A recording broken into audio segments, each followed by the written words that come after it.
Wah, salve. Saudara-saudari terkasih, salam jumpa bersama dengan saya, Pastor Yohanes Eko Prastio, dalam Renungan Harian Silimo Katolik, edisi Sabtu 23 Agustus 2025. Mari kita mengawali hari baru, mempersembahkan hidup dan karya kita kepada penyelenggaraan Tuhan, dan mari kita mempersembahkan doa dan intensi kita masing-masing. Kita menandai diri kita dengan tanda kemenangan Kristus, dalam nama Bapa dan Putra dan Roh Kudus. Amin. Semoga rahmat Tuhan kita Yesus Kristus, cinta kasih Allah, dan persekutuan Roh Kudus bersamamu dan bersama rohmu. Marilah kita berdoa. Allah Bapa yang Maha Mulia, Engkau menghendaki Yesus Kristus Putramu bersemayam di antara umat-Mu. Semoga kami dapat mengusahakan hidup pantas untuk menyambut kemuliaan-Mu yang besar dalam hidup kami. Dengan pengantaraan Yesus Kristus Putramu Tuhan kami, yang hidup dan bersama Dikau, dalam persatuan Roh Kudus, hidup dan berkuasa Allah sepanjang segala masa. Amin. Tuhan bersamamu dan bersama rohmu. Inilah Injil suci menurut Matius. Dimuliakanlah Tuhan. Sekali peristiwa, berkatalah Yesus kepada orang banyak dan murid-muridnya, ahli-ahli Taurat dan orang-orang Farisi telah menduduki kursi Musa. Sebab itu turutilah dan lakukanlah segala sesuatu yang mereka ajarkan kepadamu, tetapi janganlah kalian turuti perbuatan mereka, karena mereka mengajarkan tetapi tidak melakukannya.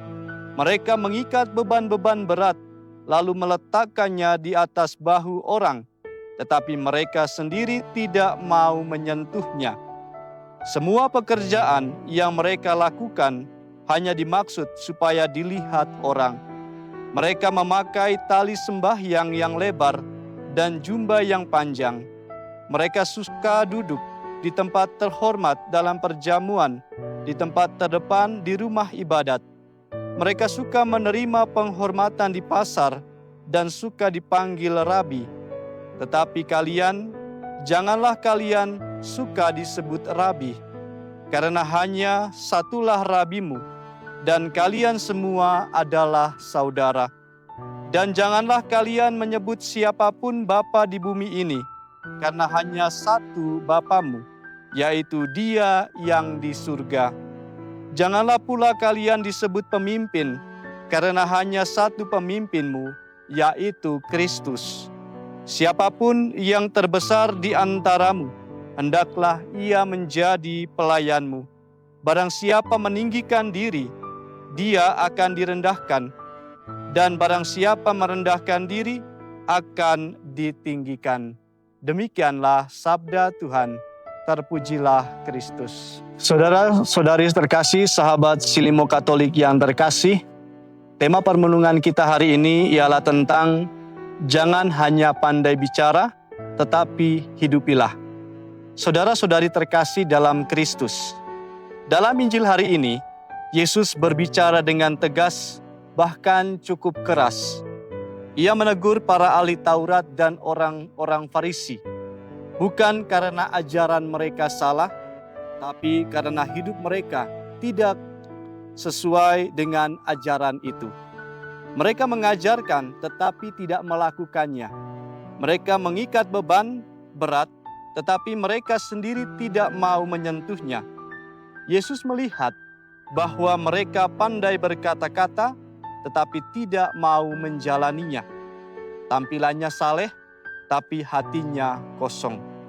Mereka ingin dilihat orang, dihormati, duduk di tempat yang terdepan, tetapi tidak sungguh melayani. Yesus ingin kita semua memiliki integritas. Apa yang kita ajarkan, apa yang kita imani, harus kita hidupi. Kalau tidak, kita seperti orang-orang Farisi, rohani di luar, tapi kosong di dalam. Yesus mengingatkan kepada setiap kita, barang siapa meninggikan diri akan direndahkan, dan yang merendahkan diri akan ditinggikan. Saudara-saudari, sahabat Silimo Katolik yang terkasih, menjadi murid yang tulus bukan sekedar religius. Yesus tidak mau hidup kita dalam kepura-puraan.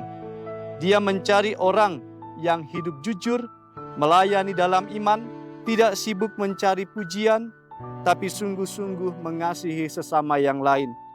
Yesus bukan anti ajaran, bukan anti perintah, tapi dia mau agar ajaran itu dihidupi, dijalankan dalam kehidupan ini. Mari kita bertanya dalam diri kita masing-masing, apakah hidupku sudah mencerminkan imanku saat ini? Saudara-saudari sahabat Silimo Katolik yang terkasih, dunia tidak butuh lebih banyak orang yang hanya bicara soal kebaikan. Dunia butuh tanda nyata, teladan nyata. Orang yang menghidupi imannya dalam kesederhanaan, dalam ketulusan, dan dalam kerendahan hati. Mari kita hidup bukan untuk dipuji oleh manusia, tapi untuk memuliakan Tuhan. Dan kalau kita jatuh, mari kita terus bangkit dan berjuang supaya iman kita bukan hanya sekedar kata, tetapi nyata dalam hidup. Jadilah teladan, bukan sekedar bicara. Tuhan memberkati kita. Amin. Marilah kita berdoa. Allah Bapa yang Maha Baik, kami mengucap syukur atas anugerah kehidupan ini. Semoga anugerah ini menjadikan kami semakin rendah hati dalam melayani sesama, sampai kami memandang wajah-Mu yang mulia. Dengan pengantaraan Kristus Tuhan kami. Amin. Tuhan bersamamu dan bersama rohmu. Semoga kita semua, segala doa dan intensi, serta rangkaian kegiatan kita pada hari ini, senantiasa dibimbing, dilindungi dan diberkati oleh berkat Allah yang Maha Kuasa, Bapa dan Putra dan Roh Kudus. Amin. Saudara-saudari terkasih, pergilah kita diutus. Amin.